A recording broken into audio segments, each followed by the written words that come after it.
Namaste and welcome back to Waking Up with Mindful Serenity Yoga. And we're going to continue answering questions from the jar. I pull a question from the jar and attempt to answer it within a 10-minute time frame. My purpose for doing this is mostly to help me to assimilate my knowledge so that it becomes somewhat of a wisdom. I don't want to call myself wise, but wisdom. Knowledge that we have a tendency to look deeply into can become wisdom, according to many of the great sages. So I like to assimilate all the knowledge I've learned over the years through my yoga practice, through my own reading of ancient wisdom texts, psychology, philosophy, and English literature, especially poetry. I've learned so much that has become a part of who I am, I think, and I would like to keep making it a part of me so that I become a better person. That to me is being spiritual.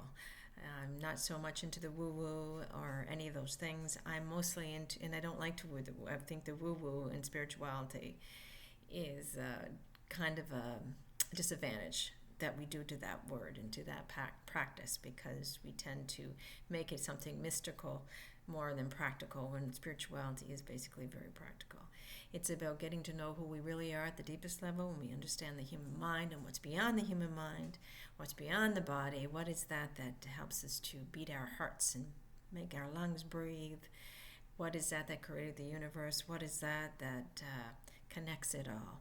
So that is what I tend to think of when I think of spirituality. So these questions are basically related to that concept, and I see it as a very, very, very practical type of thing rather than woo-woo. So here we go. I'm reaching into my jar and I'm pulling out the question. I'll read it briefly. What is Atman? What is Atman? I will set my timer quickly if I can find it. I'll take a deep breath and I will exhale. No, this question, I guess, must have come from someone who practices yoga, because we hear Atman a lot in the yogic texts. And Atman, of course, is a Hindu word more than anything, a Sanskrit word that comes from Hindu ideas like the Vedanta and the Vedas, the Upanishads, and other great texts. So Atman basically means the infinite, invisible realm that is behind and beyond everything, that makes everything. It is the source of everything. Now, of course, Atman, like any other word, is just a word, right? And words and concepts and ideas are just pointers. They're the finger pointing at the moon. They are not the moon. So when we focus on the words, sometimes we can create a lot more conflict in our understanding and a lot more conflict in our human relating than has to be, because we tend to get very attached to our ideations and our dogmas and our doctrines and our words. So as a Christian, if I were to say Atman, for example, to a lot of other Christians, they may look at me and say, oh, you're putting false gods ahead of you, you're being blasphemous, this is using idols or whatever, because they would see that because we're attached to the word God in Christianity and the word Christ in Christianity, we may look at the word Atman as being the antithesis of that, or just the opposite of what God is, when it is just a word. Now, the Hindus do not use that word when they're explaining Atman as to be equivalent to God. But in a sense it is, because it's that energy field that makes up the self, which is the greater S. And Hinduism, yoga, which is sometimes molded around Hindu philosophies, is all about union and connection to the one source of everything, that unity with the one, the self, finding the self, knowing thyself with a capital S, is the major spiritual goal in yoga, if you want to use the term spiritual and yoga together. So even though the word comes from a religious dogma set up by Hinduism, it is a word that is simply a pointer, like all other words, dogmas, ideas, that are pointing to something else. So instead of staring at the finger, rather than the moon that's being stared at, we need to look towards where this word is pointing and not put so much connotation on the word, so much attachment to the word, so much seeing it as, in dualistic terms, this is the right God, the other God, is wrong, or vice versa. All of it points to the same thing. If I were to say God, I'm pointing basically to the same thing. If I say consciousness, higher awareness, I'm pointing to the same thing. I'm still pointing to the moon. I'm just using a different finger to point to the moon. When I say higher awareness, when I say the field of energy, as Einstein referred to it, if I say energy, if I say whatever I say, the wavelets that make up quarks, leptons, and bosons in the below the subatomic layer, I'm still pointing to this. It's all just different fingers I'm using to point to the one source of everything. So Atman, then, do not get too hung up on the word. You will hear it in Hindu texts, and you will hear it in yoga especially, because that is our goal, to return to Atman, return to that seat of consciousness, return to that higher awareness, to the soul space. You might want to better, if you're a Christian or along that line, you might feel more comfortable with those terms and those fingers pointing in the air rather than the Atman.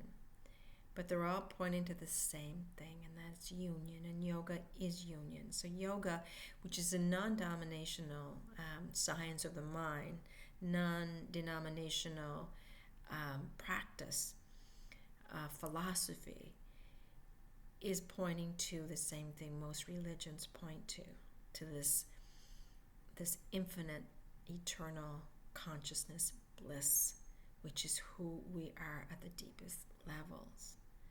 So yoga is a return to self, S-E-L-F. Ramana Maharishi is was a well-renowned Indian saint, and many people went to him, and his goal was to lead people directly back to self, that self with a capital S, to return to who they truly are. And his whole practice was built on that. His whole teachings were built on returning to that self, to the one source of everything, to yoga. And yoga basically just means union with everything, union with that self. We are born in the seat of consciousness. We were born as self. We can use the terms, the other pointing fingers of souls, to refer to what we are at the deepest level, that spirit, that source. And we can say that we are souls here to evolve, if we want to look at it like that. But that evolving means returning and tracing our steps backward to who we really are. When we come to this state of being, we often forget who we are at the deepest levels, and we tend to get distracted by the external world and distracted by what's going on in it. We also get distracted by our thoughts and our feelings, our dogmas, our ideas, our beliefs. And when we do get distracted in that way, we fail to see who we truly are at the deepest level. We forget. And from distraction, and if we stay distracted, if we take this wonderful light of consciousness and keep it focused, pinpoint down very, very narrowly onto what we're staring at, be it our problems, our beliefs, our thoughts, our feelings, what's going on around us, we will start to identify with that rather than with that moon that we are pointing to. We become so lost in the fingers, the pointers, that we fail to see what we actually are, which could, in a sense, in this analogy, be the moon. Of course, we really are is more like the sun, brilliant and the source of all light and energy. So Atman then is just one of those fingers that points. And when we get distracted, we get identified with anything that is non-Atman, the smaller self, or the self with the small s, the me, the my, and the mind of our existence. we will have a tendency to forget who we are. We need to trace our steps back. So we trace our steps from identity back to that distraction, the objects of consciousness we are focusing on, and we realize that we are not those things.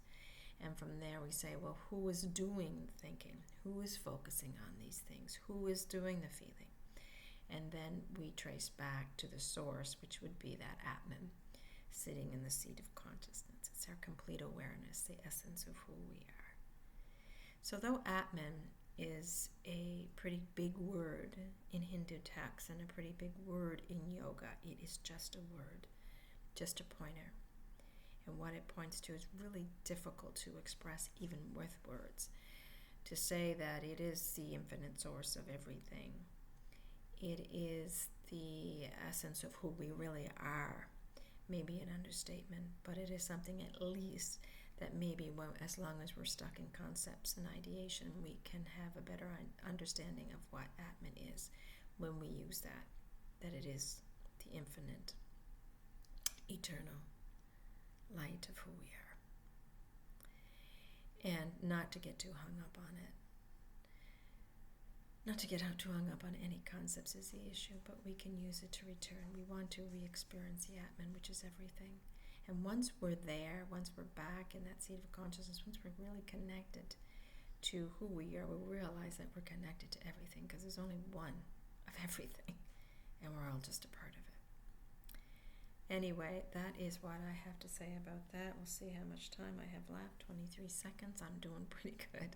I'm hoping that makes sense. Thank you very much for joining in, and I hope you have an amazing day. Namaste.